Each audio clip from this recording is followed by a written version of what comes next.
ঢাকা বিশ্ববিদ্যালয় ডাকসুর পক্ষ থেকে মাদক নির্মূল অভিযান পরিচালনা করা হচ্ছে। সেখানে একটি পক্ষ দাঁড়িয়ে যাচ্ছে যারা মাদক কারবারি, মাদক ব্যবসায়ীদেরকে রক্ষা করার জন্য। কাউকে গোলামতন্ত্রের মধ্য দিয়ে নিজের মিছিলে নিয়ে যাওয়ার জন্য বাধ্য করা হবে, এ ধরনের রাজনীতি কোনো ক্যাম্পাসে চলবে না। আমি ঘোষণা দিচ্ছি, কোনো হল দখলের রাজনীতি কোনো ক্যাম্পাসে চলবে না ইনশাআল্লাহ। এখানে হাসিনা ক্ষমতা এসেই সর্বপ্রথম আমাদের সবচেয়ে আমাদের যে দেশপ্রেমিক সেনা অফিসার তাদেরকে হত্যা করেছিল। হায়নার মতো নৃত্য করা এটা পৃথিবীর খুব কম জায়গায় দেখা যায়, কিন্তু বাংলাদেশের সেই দৃষ্টান্ত, সেই কলঙ্কজনক দৃষ্টান্ত স্থাপন করেছিল খুনি হাসিনা। এবং সেই 28শে অক্টোবরের হত্যাকাণ্ডের মধ্য দিয়ে বাংলাদেশে ফ্যাসিবাদের বীজ রোপণ করা হয়েছিল।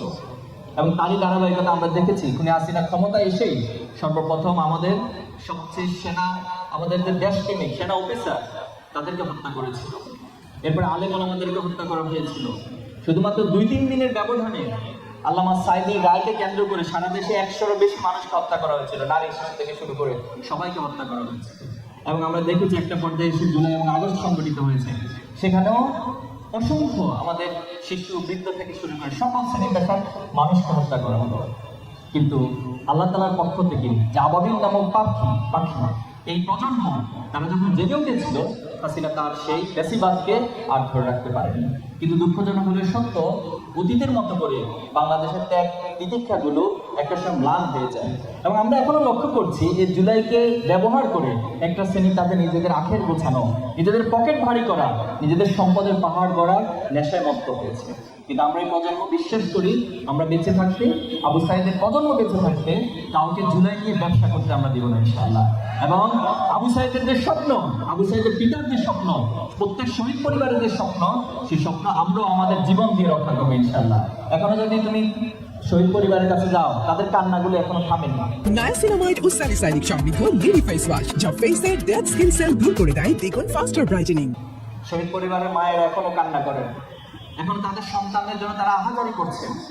কোনো শহীদ বাড়ির কাছে গিয়ে যখন আমরা সামান্য সহযোগিতা করার চেষ্টা করি, তখন শহীদের মারা আমাদেরকে বলেন যে বাবা, তোমাদের এই টাকা আমাদের প্রয়োজন নাই, সহযোগিতা আমাদের প্রয়োজন নাই, তোমরা যদি এমন একটা অপশন আমাদেরকে দাও যে আমি আমার জীবনের সবকিছু বিক্রি করে দিয়ে তোমাদের হাতে অর্থ তুলে দেবো, তোমরা আমার সন্তানকে ফিরিয়ে দিবে, তাহলে সেই মায়েদের বাবাদের স্বপ্নগুলোকে আমরা ম্লান হতে দিব না ইনশাআল্লাহ।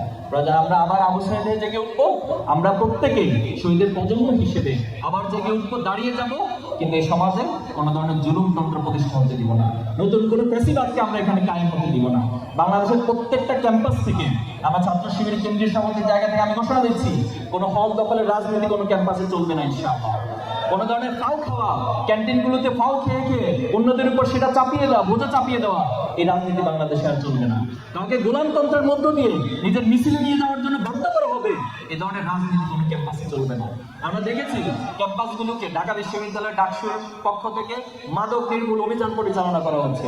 সেখানে একটি পক্ষ দাঁড়িয়ে যাচ্ছে যারা মাদক কারবারি, মাদক ব্যবসায়ীদেরকে রক্ষা করার জন্য।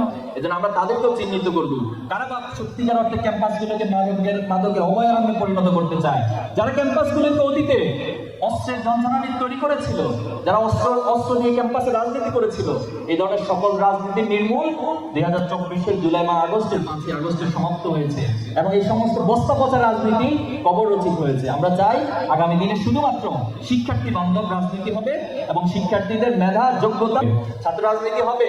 এই বাংলাদেশকে পলিসি মেকিং এর ডিবেট হবে, সেখানে বাংলাদেশের বিভিন্ন অর্থনৈতিক ইস্যু নিয়ে পলিসি হবে, বাংলাদেশের সমস্যাগুলো নিয়ে আলোচনা হবে, এই সমস্যাগুলো কিভাবে সমাধান করা যায় শিক্ষার্থীরা রাজনীতির মধ্য দিয়ে সেই পলিসিগুলো তারা এই দেশকে, এই জাতিকে উপহার দিবে। আমরা এমন একটি রাজনীতি চাই, আমরা বরং সহাবস্থানের রাজনীতি চাই, সকলের মধ্যে উদারতা চাই। রাজনৈতিক কালচারের যে নোংরামি ছিল, কাদের ছড়াছড়ি ছিল, একজন আরেকজনকে গায়েন করে শুধু বক্তব্য দেওয়ার যে রাজনীতি ছিল, সবকিছু পরিসমাপ্তির মধ্য দিয়ে একটি সুস্থ এবং সবার কাছে গঠনমূলক শিক্ষার্থী বান্ধব রাজনীতি আমরা চাই।